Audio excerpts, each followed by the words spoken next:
have you he'll have you eating. You will eat wherever that cousin tells you to eat because not only does he have the money and the power, but he's also got a clear agenda. Now, periodically, every now and then, you get lucky. You get somebody that's conscientious and good enough to say, here's the money. Do what you want with it because I care about you. And in fact, actually, I'm not sure, but that lady, Mackenzie Bezos, you heard of Mackenzie Bezos? She was married to Jeff Bezos, who founded Amazon, and she's written some pretty big checks to HBCUs. I'm always skeptical when white people write big checks to black institutions because that means it's not really a black institution, it's a white institution with black people in it, just like prisons are and stuff like that. But that doesn't mean HBCUs are bad.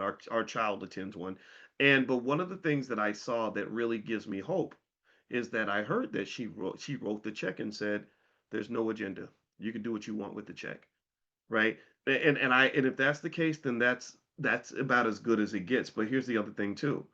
If Mackenzie ever wakes up and decides, "Hey, Spellman, um, I have an agenda today," you don't think they're gonna pick up the phone?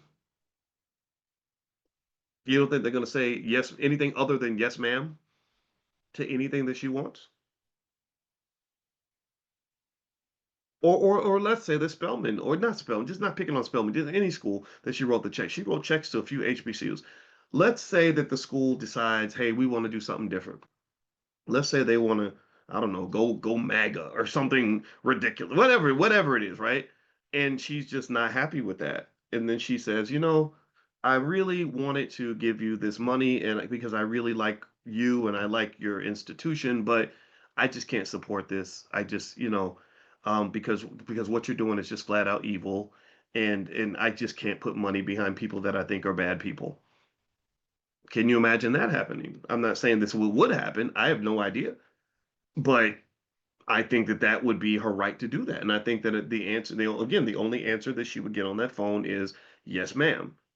Especially if you know that not getting a check from this lady is going to ensure that your lights get cut out. Like when you know somebody's money is what's keeping you alive, you have no choice at that point.